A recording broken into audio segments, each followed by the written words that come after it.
Hey everybody, welcome back to Cooking with Gen Z! Baking Edition. Episode 2! Or Baking with Gen Z. Pick which one you want. I'm just kidding. Okay, so we actually tried this once already, but there was some unfortunate events, a series of them,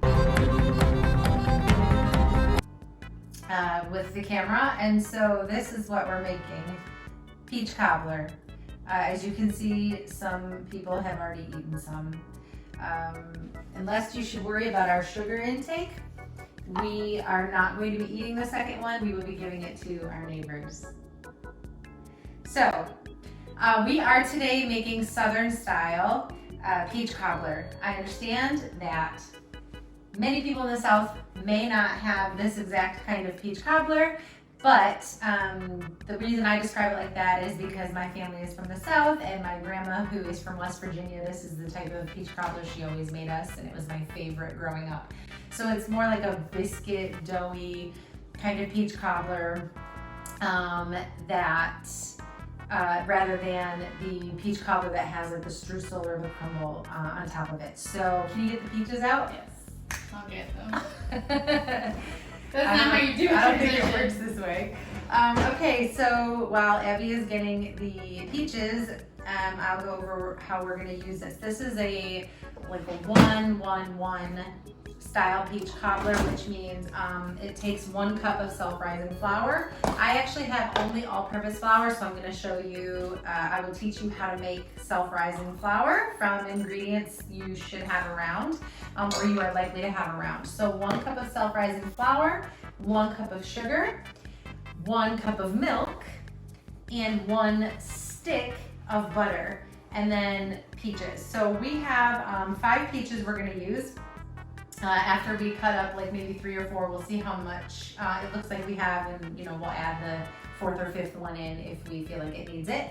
And then let's see here. Oh, and we put some cinnamon in ours too, a little bit of cinnamon.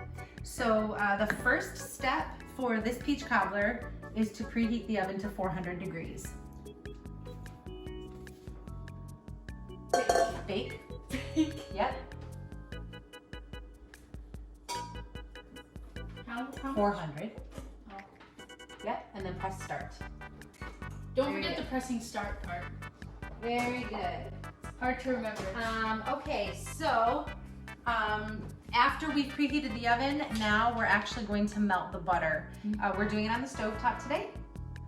You can do it in the microwave, but it tends to be a little bit messier and it's harder to control. So for the ease of this recipe, we are going to melt it on the stovetop. So go ahead, put that in the saucepan and turn on the stove.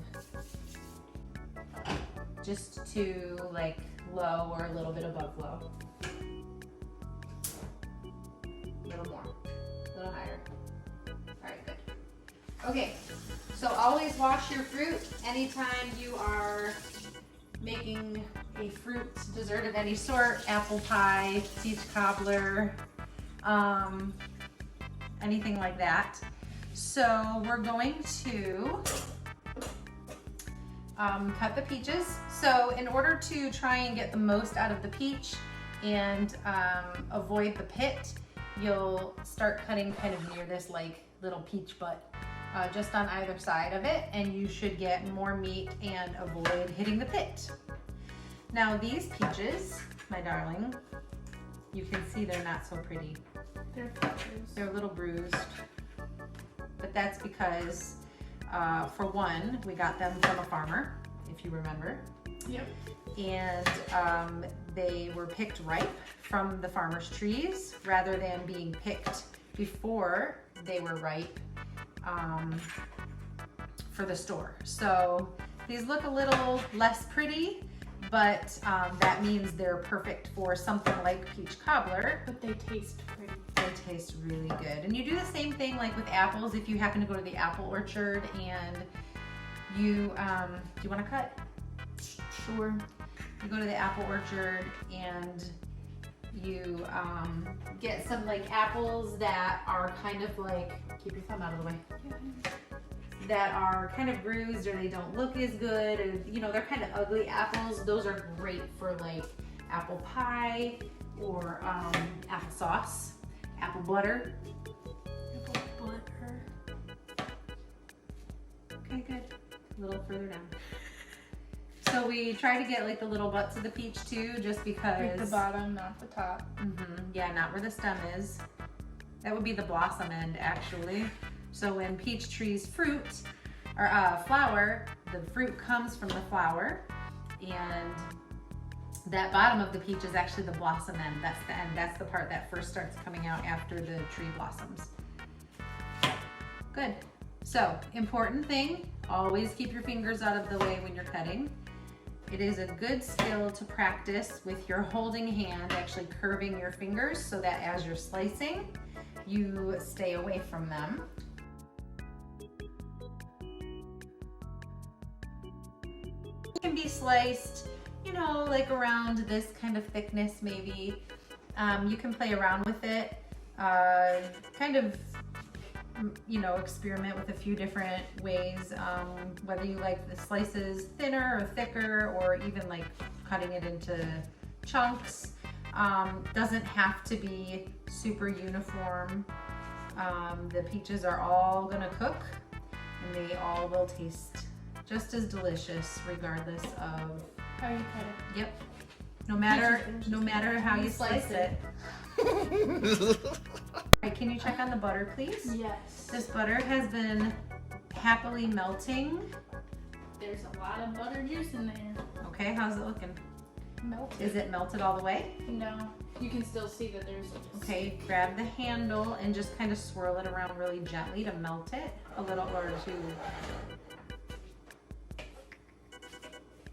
There you go. It's kind of like stirring it, you know? Yeah. Is it getting foamy? Yes. Okay, so as butter melts, it does get foamy on the top, and that is totally fine. All right, we are almost done cutting these.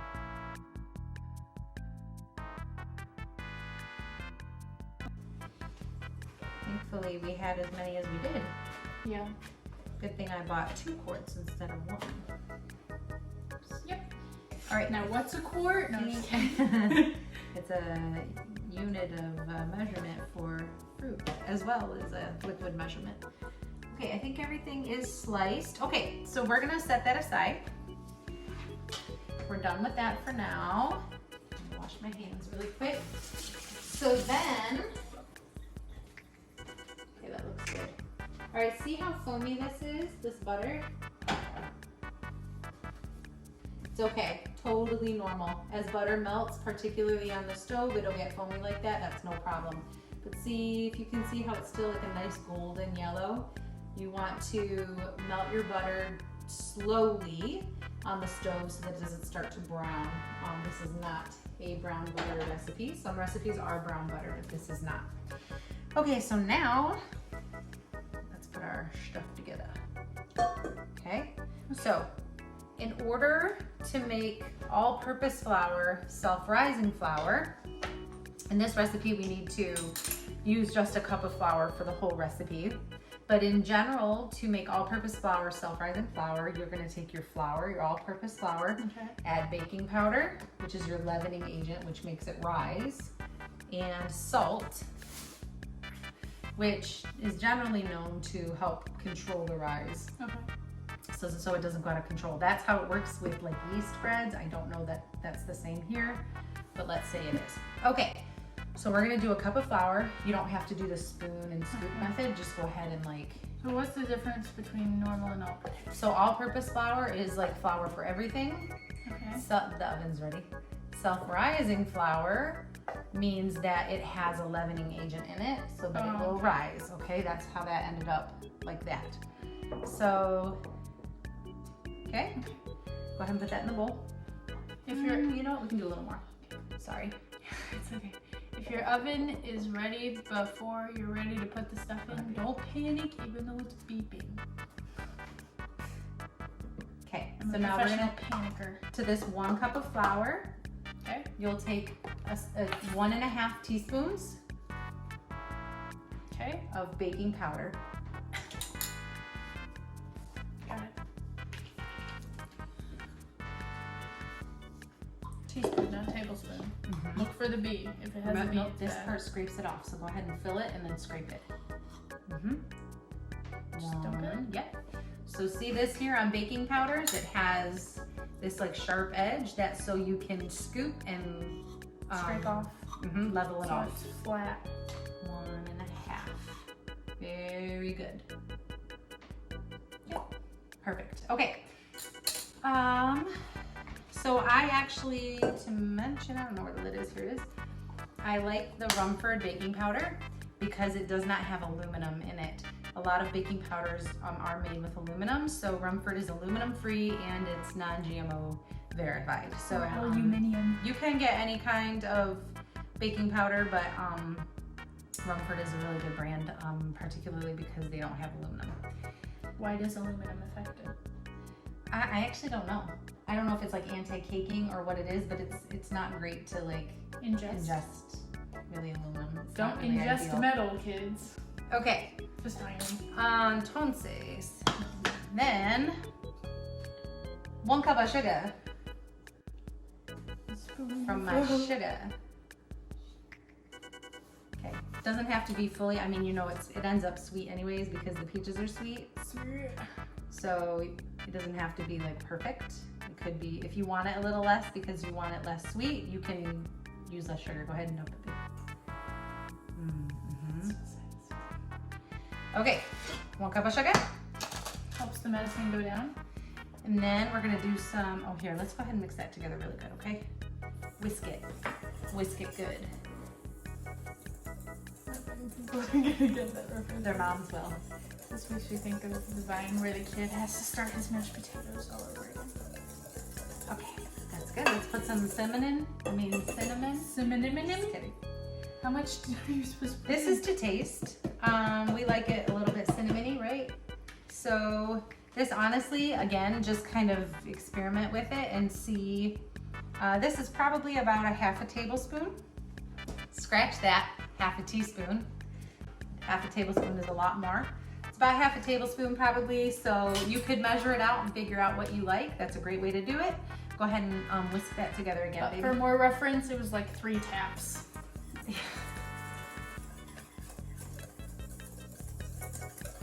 Perfect. Very nice. Very nice. Okay. My mom taught me how to whisk. I took quite a whisk, but it turned out good. No! Stop right now. Cancel. Okay, so then we need a cup of milk. Okay. And what's this kind of measuring device? Liquid? A liquid Hydronic? measure. Powered? No, not hydroponics. Oh. This is liquid measuring cup. So that is actually different slightly. If this is all you have, I'm shaking sugar all over myself. You can use that with the milk. But this is gonna be the most accurate. So we need 1 cup or 8 ounces of milk. So go ahead, babe. Can you say 8 ounces? Where do I stop? Oh, there. More.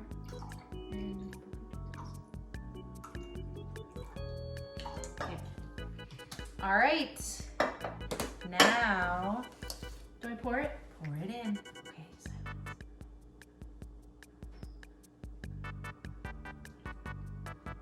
Lovely. That's really good. Nicely done. Okay. Now, We use a wooden spoon.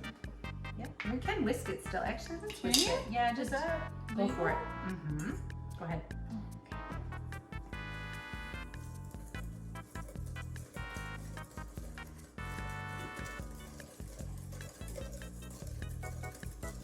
See the lumps? Try to get the lumps out. Try stirring the other way since you're right-handed. Let's see if that works better. Lower your elbow. No, not like that. There you go. That looks better. Good.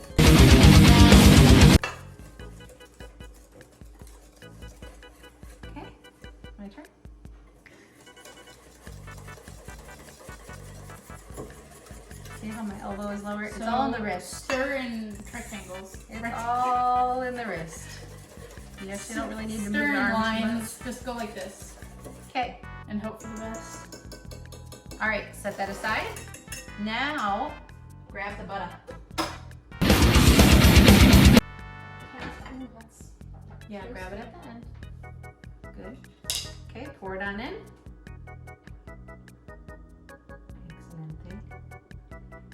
Excellent. All right. Sanitary. Butter. Now we're gonna put the peaches in. Peach.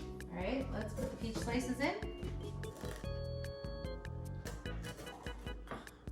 Do we just place them? Yep, just like this.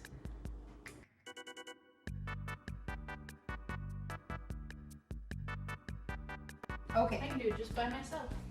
Alrighty, now we're gonna pour the batter right over the peaches. Do not stir. Don't stir. Pour it over, leave it. And we'll pop it in the oven. You wanna pour? Leave it be. And then I should do this as well.